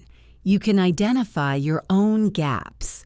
A gap is a break or hole in an object or between two objects. Here it means missing knowledge. If you realize you do not know the vocabulary for cooking, you can go and find a YouTube video about cooking. You have the tools. You have the strategy. This podcast is just one resource. You are the manager of your own education. This shift in mindset from student to manager of learning is powerful. Let's discuss cultural literacy. Language does not exist in a vacuum. A vacuum is a space entirely devoid of matter. Language exists in culture. To really understand English, you need to understand some of the history and pop culture references. If someone says it is like 1984, they are referring to the book by George Orwell about government surveillance. If someone says, "May the Force be with you," they are quoting Star Wars. You do not need to know everything, but being curious about these references helps. If you hear a reference you do not know, ask, what does that refer to? People love explaining their culture. It is a great conversation starter. Now, let us practice synthesizing information. Synthesis is the combination of ideas to form a theory or system. Imagine you listen to 3 different podcasts about climate change. One says it is bad, one says technology will fix it, and one says it is exaggerated. Synthesizing means taking these 3 views and forming your own opinion. While I understand the technological argument, I believe the risks are too high to ignore. This use of while, I believe, is a complex sentence structure that shows high-level thinking. Let's talk about public speaking. Even if you are not giving a speech on a stage, speaking in a meeting is a form of public speaking. The key is articulation. To articulate means to express an idea or feeling fluently and coherently. To improve articulation, slow down. When we are nervous or busy, we speed up. This makes us mumble. To mumble means to say something indistinctly and quietly, making it difficult for others to hear. Fight the urge to rush, pause, breathe, speak. A pause is not a silence. It is a moment of emphasis. It makes you sound confident. I want to introduce some Latin abbreviations that are common in written and spoken English. Etc., etc. means and so on. E.g., exempli gratia means for example, i.e., means that is, or in other words. You might hear people say i.e. in conversation to clarify a point. We need to cut costs, i.e., we need to fire some people. Et alas means and others, usually used in academic citations. Knowing these little codes makes you feel like an insider. An insider is a person within a group or organization, especially someone privy to information unavailable to others. Let's discuss the concept of maintenance. Once you reach B2 or C1, you do not stop. If you stop, you slide back. This is called language attrition. Attrition is the action or process of gradually reducing the strength or effectiveness of someone or something through sustained attack or pressure. To avoid attrition, you need a maintenance plan. This might be just 10 minutes a day, like we discussed. It might be reading one article a week. It doesn't have to be intense, but it has to be consistent. Think of it like watering a plant. You do not drown it once a month. You water it a little bit every few days. We should also talk about error correction. When you make a mistake, and you will make mistakes, how do you handle it? Do you apologize proficiently? Sorry, I meant to say. Correction. Let me rephrase that. To rephrase means to express an idea in an alternative way, especially for the purpose of clarification. Being able to correct yourself in real time is a sign of great fluency. It shows you are monitoring your own output. It is better to correct yourself than to let the listener be confused. Let's integrate some vocabulary about success and failure. We often say something paid off. All my hard work paid off. This means it yielded good results. We might say something backfired. To backfire means to have an effect opposite to what was intended. His plan to save money backfired when his cheap car broke down. We might say we are back to square one. This means back to the beginning. The client rejected the proposal, so we are back to square one. We might say something is a long shot. A long shot is a venture or guess that has only the slightest chance of succeeding. It is a long shot, but I applied for the job anyway. I want to address the emotional journey of learning. There will be days when you feel like you are regressing. To regress means to return to a former or less developed state. You might have a day where you cannot remember basic words. You might feel stupid. This is normal. It is usually just fatigue. Fatigue is extreme tiredness resulting from mental or physical exertion or illness. Do not judge your overall ability based on your worst day. Judge it based on your average day. Be kind to yourself. Self-compassion is crucial for longevity. Longevity is long life or existence. We want your English to have longevity. Let's talk about giving presentations. You might need to outline your main points. An outline is a general description or plan giving the essential features of something but not the detail. You might need to highlight a specific issue. To highlight means to draw attention to. You might conclude by summarizing. You might field questions. To field questions means to deal with difficult questions from an audience. I will field questions at the end of the presentation. You might need to visualize data using charts and graphs. Now, let us look at the future of English. English is a global lingua franca. A lingua franca is a language that is adopted as a common language between speakers whose native languages are different. This means that in the future, you will likely speak English more with non-native speakers than with native speakers. You will speak with people from China, Brazil, Germany, and Nigeria. This is why intelligibility is more important than native-like accent. Intelligibility means the quality of being able to be understood. If people understand you, you are speaking good English. Do not obsess over sounding exactly like the Queen or a Hollywood actor. Focus on being clear. I want to share a philosophy called Kaizen. It is a Japanese term meaning change for the better or continuous improvement. In business, it means making small changes every day to improve efficiency. In English, it means learning one new word a day, just one. Over a year, that is 365 words. Over 10 years, that is 3,650 words. That is a massive vocabulary. It is the compound effect we talked about earlier. Small steps taken consistently lead to giant leaps. A leap is a forceful jump or quick movement. Let's discuss reading between the lines. This idiom means to look for or discover a meaning that is hidden or implied rather than explicitly stated. If you ask your boss for a raise and she says, "We will review the budget next quarter," she might be saying no for now, or she might be saying maybe. Reading between the lines involves looking at her face, her history, and the company's situation. It is social detective work. It is engaging. It makes listening active, not passive. We should also touch on networking. Networking is the action or process of interacting with others to exchange information and develop professional or social contacts.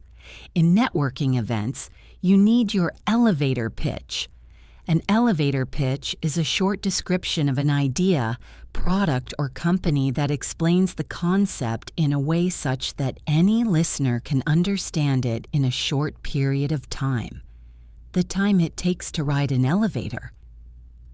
Hi, I'm Jessica. I help busy professionals improve their English fluency through concise, engaging podcasts. That is my elevator pitch. What is yours? Practice it. Let's talk about curating your feed. To curate means to select, organize, and look after the items in a collection or exhibition. You are the curator of your social media feed. If you follow accounts that make you feel bad or waste your time, unfollow them. Follow accounts that teach you English, that inspire you, that educate you. Make your phone a university. Make your commute a classroom. You have the power to control your input. I want to emphasize the importance of sleep one last time. We talked about it before, but it bears repeating. To bear repeating means it is important enough to say again. Sleep is when your brain cleans itself and organizes memories. If you are sacrificing sleep to study, you are actually hurting your learning. Prioritize rest. A rested brain is a learning brain. Let's integrate some final connectors for your toolkit. In light of means considering. In light of the new evidence, we changed our minds.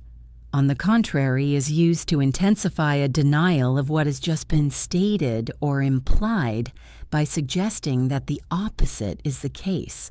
I am not tired. On the contrary, I am full of energy. To sum up is a classic way to end a discussion. To sum up, we need to focus on consistency and quality. Last but not least is used when mentioning the last person or thing of a group. to indicate that they are not less important than the others. As we approach the very end of this podcast, I want you to think about your identity. Do not tell yourself, I am trying to learn English. Tell yourself, I am an English speaker. It is a subtle shift, but it changes everything. If you are an English speaker, you do what English speakers do. You listen, you speak, you read. It becomes part of who you are, not just something you do. Embrace this new identity. Wear it with pride. We have covered so much ground. We have laughed. We have learned. We have explored the corners of grammar and the wide open spaces of vocabulary. I hope this script, this long conversation we have had, serves as a resource you can return to again and again. You can listen to the first 10 minutes on Monday, the next 10 on Tuesday, and so on. It is designed to be your companion. A companion is a person or animal with whom one spends a lot of time or with whom one travels. I am your learning companion. So, here is my final call to action for you. Do not let this be the end.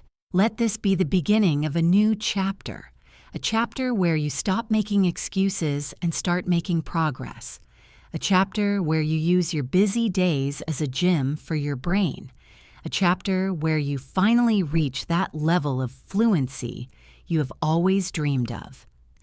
I want you to do 3 things for me. First, subscribe to English in Advance. We have so much more content coming for you. Second, hit the like button if this long format was helpful for you. It tells the algorithm to show this to more learners like you. And third, and most importantly, leave a comment below. Tell me one thing you learned from this massive session. Just one thing. Writing it down will help you remember it, and seeing your comments helps me stay motivated to create more. Thank you. Thank you for your time, your attention, and your trust. Time is the most valuable thing you have, and I am honored you chose to spend it with me. I am Jessica. This has been English in Advance. Go out there, have a productive day, conquer your challenges, and keep speaking English. You've got this. Goodbye for now.